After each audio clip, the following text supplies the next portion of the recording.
Ladies and gentlemen, before we hop into today's episode of the podcast, I want to tell you that today's episode is brought to you by my good friends over at David Protein.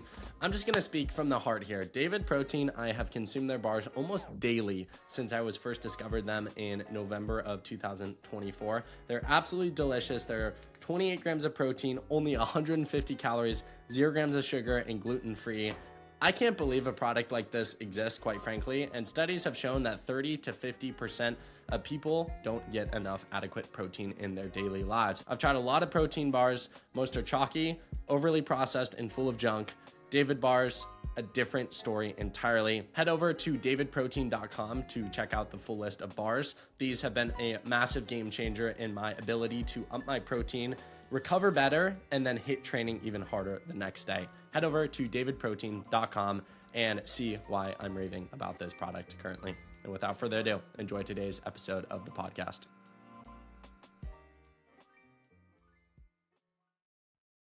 I'd say make sure you're passionate about it and you actually enjoy it. I think if you're passionate about it and you enjoy it, you're going to love it. But if you're not, go find something else that you are passionate about. I think some people just have this whole idea of like, you know, they've been running for a while and they want to do it because they've done it. But if you're not passionate about it, you're going to hate it. So I think making sure you really enjoy it and find that way.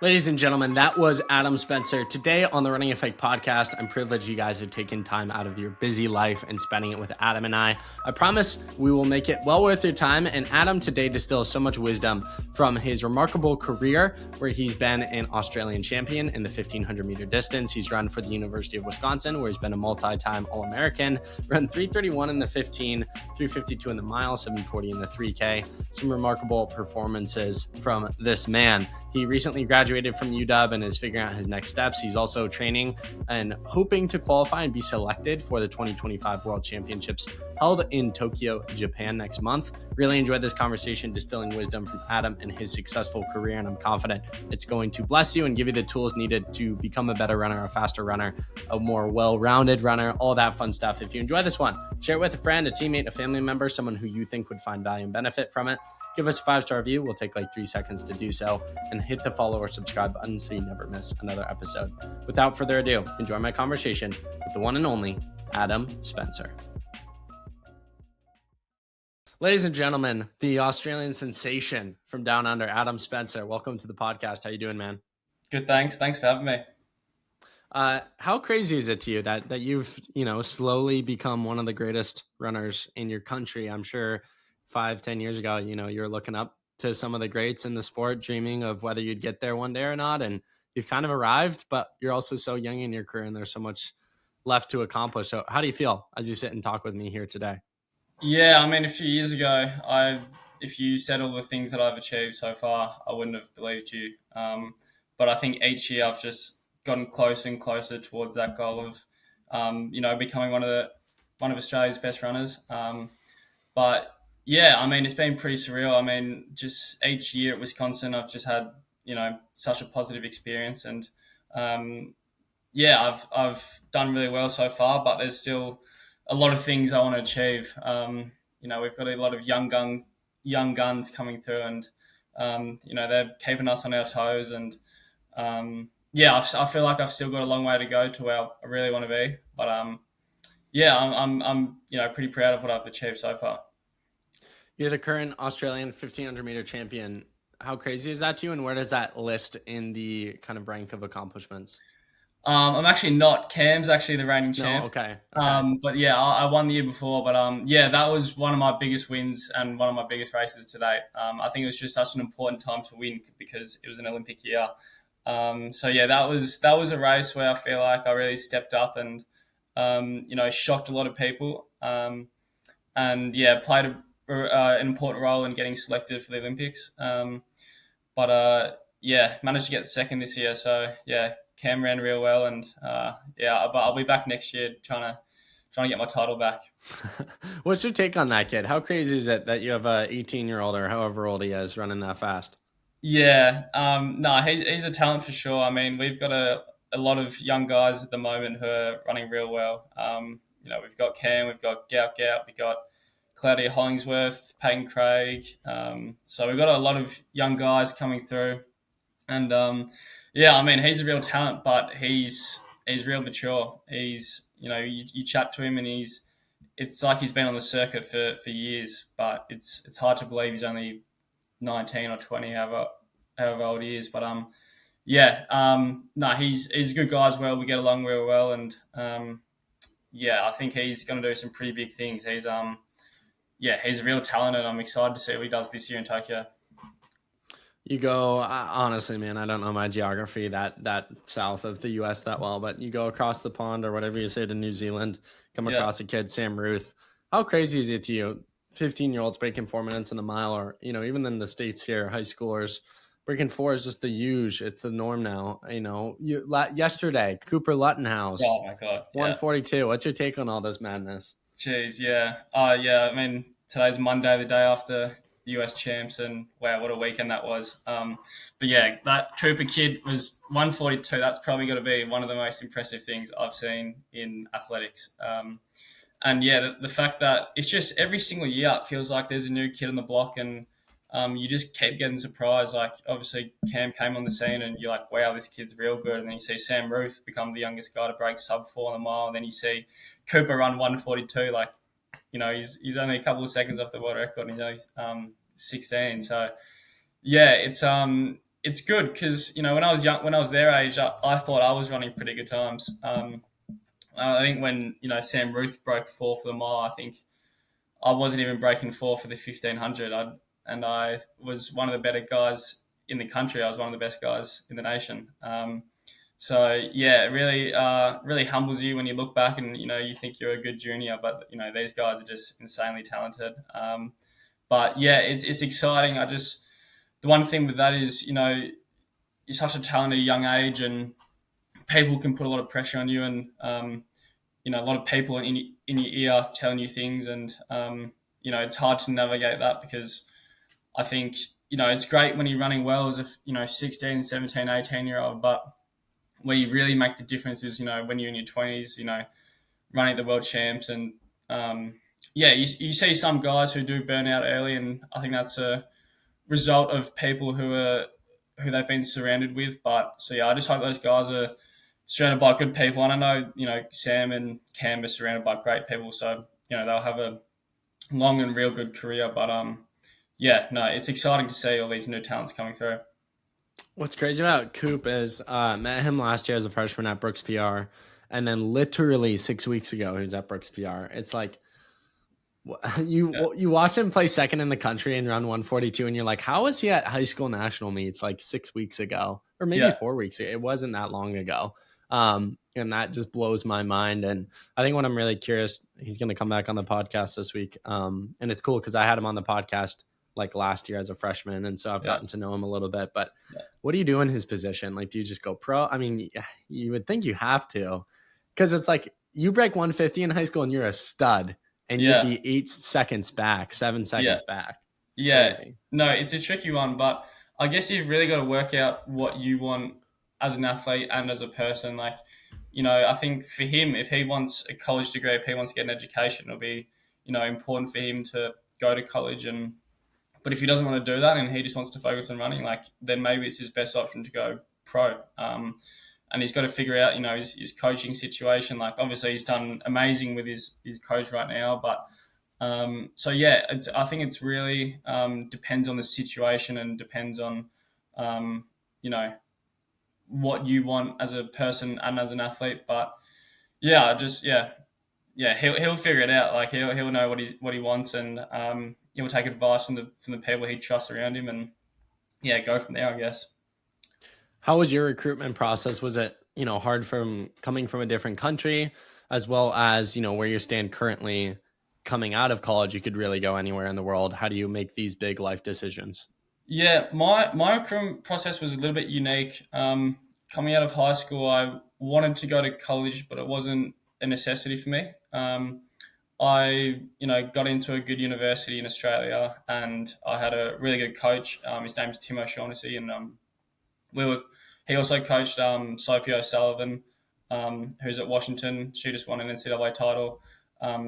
He coached Jason Clayton, is a good mate of mine at Loyola, who just ran in the 1320s, and Kang Nyoke, who's at NAU, and there's a few other guys as well in the system. But yeah, so I had a really good setup in Australia, and there was no need for me to leave, but I did want to go to college and get that college experience and get a good education and compete in the NCAA. But to be honest, coming out of year 12, which is you guys call it your senior year, my times were okay. I think I was a 152 guy for the 800 and a 354 for the 1500, which I don't know what that converts to, 411 maybe for the mile, somewhere around there. But yeah, so my times were solid, but I only wanted to go to college and go to a big school like Wisconsin.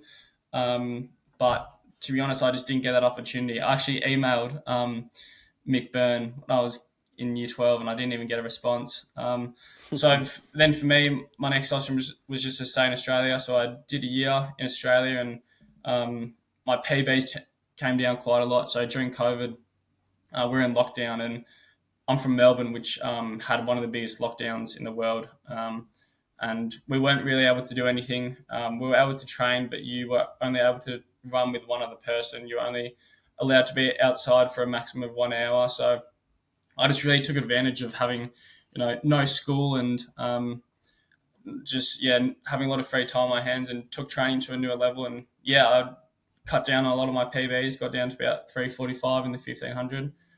And then I think I got down to like 339 later that season. So I had lots of PBs, and that's when the colleges started to reach out, and that's when I thought, okay, I've got to take advantage of this because you only get this, when you're running well. Like, I don't know how I'm going to be running next year. So I took advantage and came over to the States a year later out of school. And I wasn't able to do a visit, obviously, because if I left the country, I would have had to do 2 weeks in Australia in lockdown and like in a hotel. Like, we had a lot of strict rules, so I didn't get to do a visit. But ended up at Wisconsin and without a visit. And good thing I love this place because it's turned out pretty good. Are you a Packers fan? The most important question. To be honest, I don't follow football, but if I said I followed any other team, I think everyone over here would kill me. So I've got to say I'm a big Packers fan, even though I couldn't name any players, to be honest. Something really cool about, the Wisco program is I feel like Mick always has a guy in rotation. It was like Morgan and Ollie, and then I feel like you kind of carried on the torch. Mm-hmm. How cool is that? And can you speak to him as a coach, a mentor, and someone who deeply understands converting a kid from another country, bringing them into the States, into the NCAA system, and making them one of the best? Yeah, I genuinely think that Mick Byrne is one of the best coaches in the world, and I think he really suits a college program as well, because for someone like me and Morgan and Ollie, I've said this a million times. I looked up to them when I was in school, watching them win NCAA titles, and coming from Australia and doing amazing things over here, and that's how I got into Wisconsin in the first place. Is how they sort of put them on the map for me. And I think Mick understands, like, because he's from Ireland and he had the same process. He came from Ireland, came over here in college. I think he went to Providence, and then he ended up staying here. But so he understands what it's like to come from a different country, and he's just Ollie's actually explained, the way Ollie Hall explained this to me is his intuition in training is so good. He can look at you and, he knows whether, like, if you're having an off day or, whether you're looking really good, and whether to modify the session. And the way Ollie explained it was, it's like in the Queen's Gambit when the main character is looking up at the ceiling and there's like all the chess pieces. You can like see all the chess pieces moving in advance. And that's kind of Mick Byrne's vision. Like, he can see things that other people can't see. And that's why I'm back in Wisconsin now rather than, training in Europe or whatever, because I think it's really beneficial for Mick to actually see me in training and, understand that, like, how I'm looking, how my running is looking like, and, my stride and, my my patterns and all that. So yeah, it's just really important that for him to be at training, because yeah, I think that's how you really maximize your session. And yeah, he's just a great mentor as well. Like, he understands, like, you got to have a real good balance between training and enjoying yourself. Like, that's what's great about Wisconsin is, we get the work done, but also in our spare time, like, there's so many things to do here, especially in the summer. Like, we go play volleyball, or like go to the terrace and hang out, play some cards, eat some food. And so I think he really understands that, and I think that's all builds towards being a really good athlete. We talked about you, correct me if I'm wrong here, winning last year, the Australian 1500 meter champs, making the Olympics. You've run 3:31 in the 15, 1:46 in the 8, 3:52 in the indoor mile, 7:40 in the 3K. I mean, you've run some ridiculous times. You have the accolades. Was there a point in your college career, a year, a race, a training session, that it really clicked for you that you could take this next step, that you could be one of the best to do it in the NCAA? Yeah, I think every year I just slowly got better. I think, my first year was pretty good. I, made an NCAA final outdoors, and then the year after, well, I think it was 2023 is where I took my first big step. Was when I went to Europe, and every single race was just a real step forward. Like, I first got to Finland, and ran a 1 second PB, and then I got to London and ran 3:31. And I thought, all right, and then I got to the world champs and made the semi-finals, and that was when I realized, like, all right, I'm lucky enough to be in a position where I can actually, take this thing seriously and see how far I can get. And then winning Australian champs was also another big step forward. So there's been a lot of jumps in my career, and progression isn't linear, and I've had some good years and some good races, and I've had some okay years and with not some good races, and I think just slowly improving. And I've even this year, I think I have progressed. Like, I haven't run a 1500 PB this year, but I think I'm running a lot more consistently, and I'm running those fast times. It's coming a lot like my past three races. Been 350 mile, 349 mile, and 332 1500. So the consistency is coming, and now it's just about continuing to step it forward, and you got to keep up, because everyone in the world, especially in the 1500, like, it's crazy. Like, trackflation is insane at the moment, and like, there's so many guys. Like, 330 doesn't really get you a whole lot these days. Like, if you want to do something at the world champs, like, you've really got to be running probably under 330, or at least capable of running under 330. So you've really got to keep progressing, but also you got to keep up with the other guys as well. So yeah. Take on Yard Goose running 3:30 and not making the team.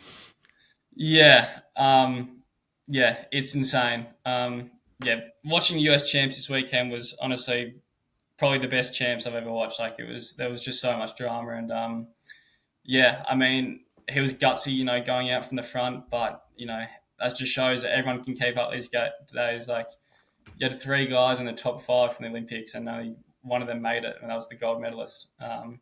So yeah, I mean, Nagu still has a chance. I'm sure he's going to go to Zurich and try to win the Diamond League final. And he's going to be running off anger, and he definitely knows he's capable of winning that race. So, but yeah, it just shows, like, especially the depth in the US. Like, it's crazy at the moment. Like, everyone's getting it figured out, and the US champs, that's cutthroat. Like, I think we're pretty fortunate where our trials aren't as cutthroat as that.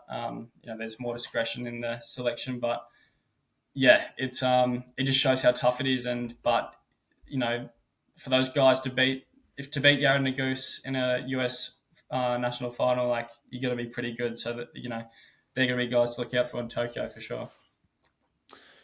Speak to Ethan Strand. I know you raced him a lot in your college years. As someone who raced him, could you see a performance like you pulled out possible? Was that surprising to you, or were you like, oh, that's Ethan for you? Yeah, no, he's had a real good year. One of my first college races, actually, my first indoor mile, it's probably like my third race at Wisconsin or something. We raced against each other. It was indoor meet in Indiana in like January, February back in 2022, and he beat me there. And we've been racing quite a bit over the years, and I feel like we've progressed pretty similar. But this year, I I heard him say this the other day in an interview after US trials that he got the most confidence from his cross country national cross country race. I think he was eighth. I think he's in the top 10.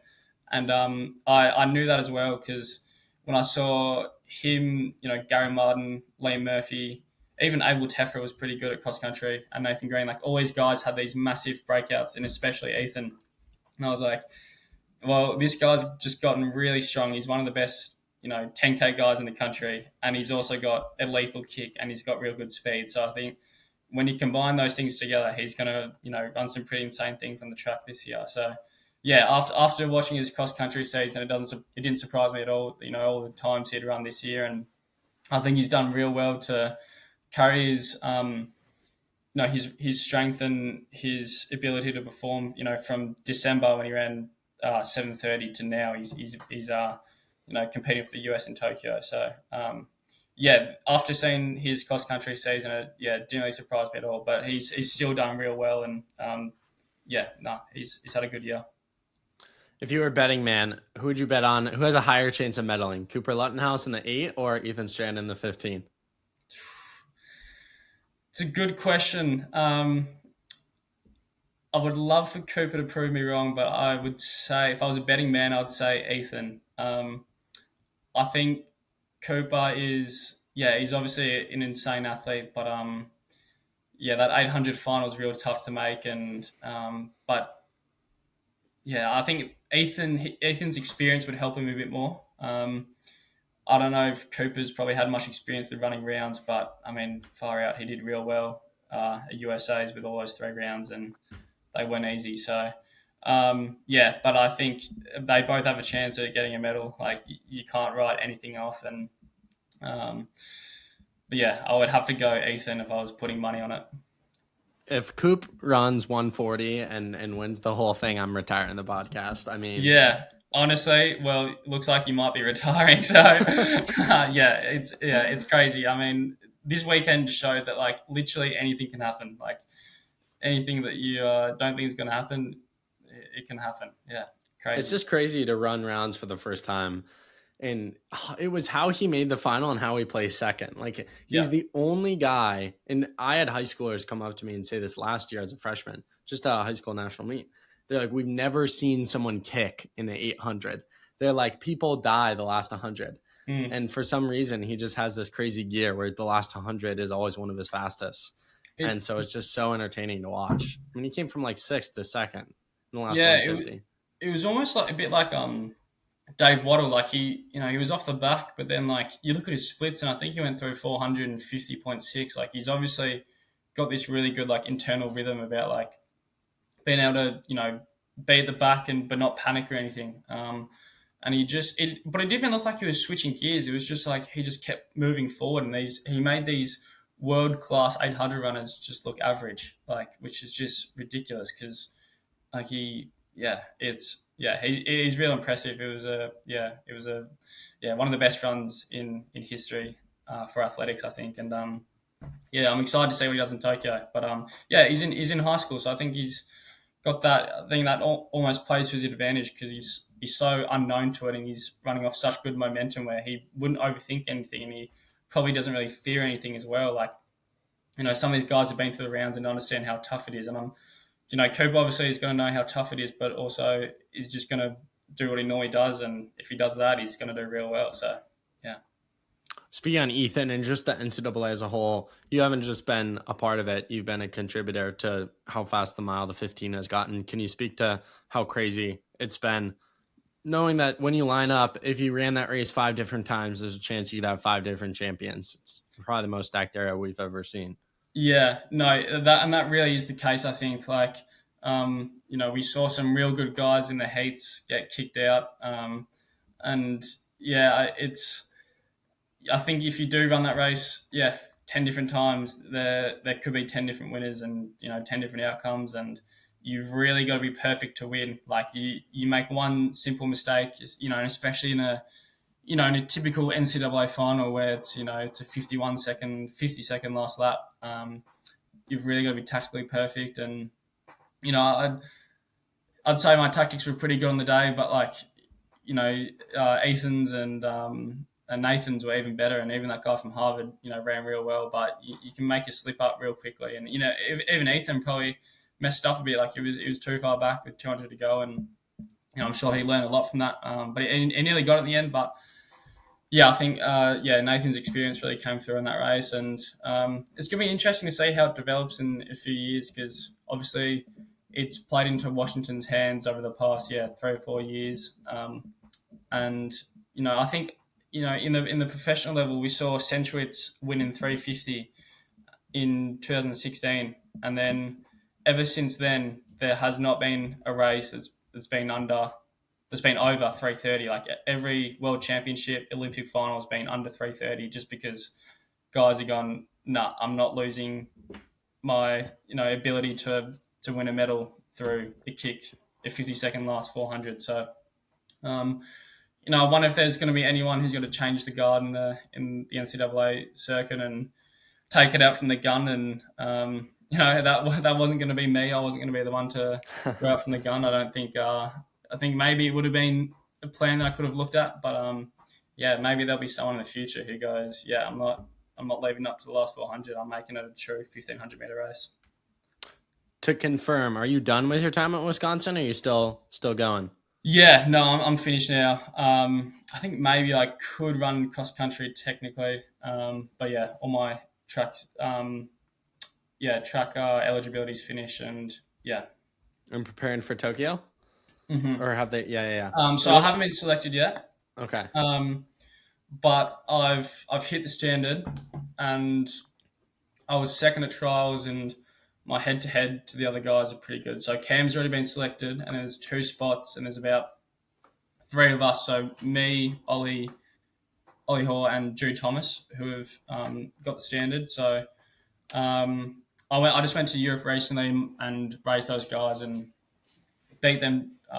Beat Ollie once and beat Jude once, and so I think my spot's looking pretty good. Nothing's ever confirmed, but I would say I'm in a good spot for getting selected for Tokyo. What are the emotions of leaving the NCAA, and what's the biggest lesson you learned during your time at Wisconsin? I mean, it actually has been pretty emotional the past few months, just, knowing that it's all come to an end. Like the 4 years goes by real fast. Like I know people say that a lot, but it truly does go by fast. And I'd say the most important thing I've learned is just surrounding yourself by, guys who you want to be surrounded by. Like the guys that I'm on the team with are some of my best mates, and we go through everything together. Like we go to practice once or twice a day. We all live together and we all hang out together. And if it wasn't for those guys, like I wouldn't, have enjoyed going to practice, or I wouldn't have enjoyed, hanging out in Wisconsin or traveling to meets. And we all have the same goal of, trying to be the best athlete and just best person we can be. And it just makes all, athletics and track and field is a tough sport, and the training is not easy, and racing is not easy either. But when you are surrounded by those guys, it makes it a lot easier, and it makes it enjoyable, and doesn't really feel like it's work, but it rather feels like something you're passionate about, and you enjoy going for it. That's been my biggest takeaway, and that's something I'm going to miss in the next few years, like being out of college, not having that. Missing all those guys, having a locker room and, traveling with the team. And I don't know what I'm doing next year as a professional athlete. Like, I don't know where I'm headed, but I want to be with a group that has a real good team environment, like a college team almost. So I've still got to decide on that, but that's something I'm looking for in the next few years. You kind of got to the top of the NCAA, or very near the peak of it. How do you plan on taking this next step from, top of college, competing for titles, to now wanting to do the same thing at now the professional stage, making finals, competing for medals? Yeah, I think it's just about finding a coach and finding a group that I really connect with, and I just want to be surrounded by guys who are better than me. I want to train with guys who are making the 1,500 meter final. Because I think if I train with them and, I see what they do day to day, I see how they spend, their 24 hours in a day. I think if I do that as well, I can also be up there. So it's just also finding a coach I connect with, and find someone who I think is going to take me to that next step. And I truthfully, I would love to stay at Wisconsin, and I would love to train under Mick. But I think I've got to step forward and move on to a group that has guys who are running 3:28, 3:27, or even faster, and be surrounded by those guys day to day. And even in the past few months, like just being out of school's really helped. Like, you're not going to class throughout the day, and you can really focus on the 1%ers. Like, you can focus on your nutrition, like recovery, like you can get naps in, you can, really focus on, spending time and cooking a good meal, and, just, putting the legs up, getting the norm techs.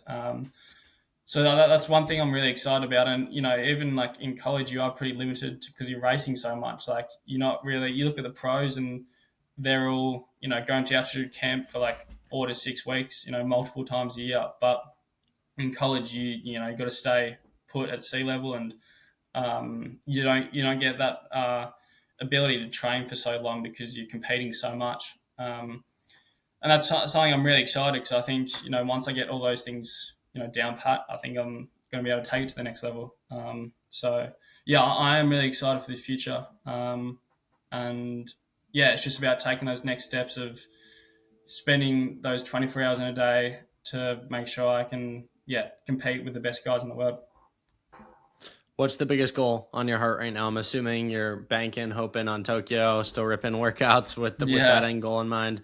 What would the goal be, and what would you consider a successful end to the season? Yeah, I think for me, making the final would be, I think, an achievable goal, and it's not going to be easy. Just getting to the rounds is tough, but I think I can definitely make the final, and once you're in there, anything can happen.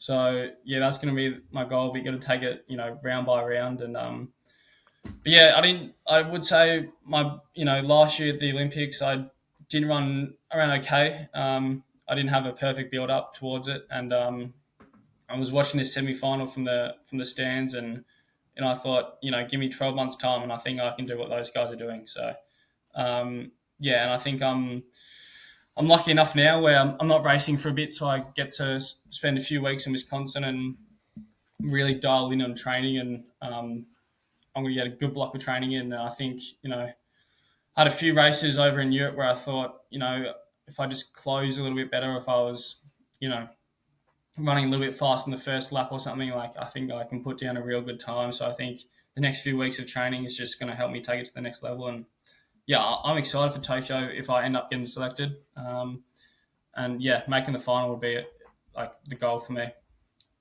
What are the hopes, the dreams for the career? You obviously have a gift in the sport of running, putting one foot in front of the other. What do you want to make of yourself in the sport? Yeah, I mean, I have pretty big personal goals, but it's not just about, your achievements like on the track. It's also about like who you are as a person. And I think, you want to be surrounded by people who are great and make you just a better person. Like, I think running is like the perfect analogy for life. Like, whatever you put in, you get out. So I think just, learning from that, and who knows where my future is. Like, I think I'll have, a lot of potential, and I think I can do a lot with this sport. But I think if I just, learn some valuable lessons about like how to go about things and just put in the hard work, like I think that'll be a success. And it's just, making good friends, making good memories, and so that both that off the track and, winning medals on the track, I think are the things that I really want to achieve over the next 10 or so years. What advice would you have for the next generation, people listening who want to accomplish the things that you have, who, are listening from Australia or Europe, and they want to come over to the States, they want to run in college, or maybe, they're in a similar position to you, raced against you in college, got their ass beat because you were fast, and want to take that next step? What would you say to them? I'd say make sure you're passionate about it and you actually enjoy it. I think if you're passionate about it and you enjoy it, you're going to love it. But if you're not, go find something else that you are passionate about. I think some people just have this whole idea of like, you know, they've been running for a while and they want to do it because they've done it. But if you're not passionate about it, you're going to hate it. So I think making sure you really enjoy it and find that way. You know, it might look a bit different for some people than others, like how you enjoy the sport, you know, whether that's just, you know, going out for easy runs and, you know, just keeping general fitness, or, you know, trying to make, you know, national teams. Do whatever makes you happy. And, yeah, if you're passionate about it, I think you're going to love it, and it's just going to make it, a lot easier. Adam, final question for you. The question I ask every single guest on every single podcast. If you had Gordon Ramsay coming over to your house for dinner, what would you personally choose to make for him? I'll go a chicken parma. That's what the one food I miss from back home. A chicken parma. Yeah.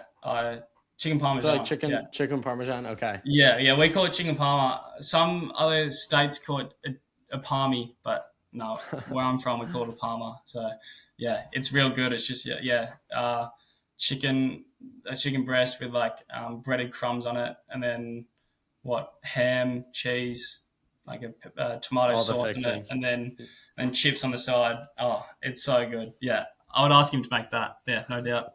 I love it, man. Well, thank you so much for taking the time to chop it up and chat. I will be hoping you get that selection, and congrats on such a good historic career at the University of Wisconsin. Go Badgers. And I appreciate your time today. Keep crushing it, man. Thanks for having it. Appreciate it.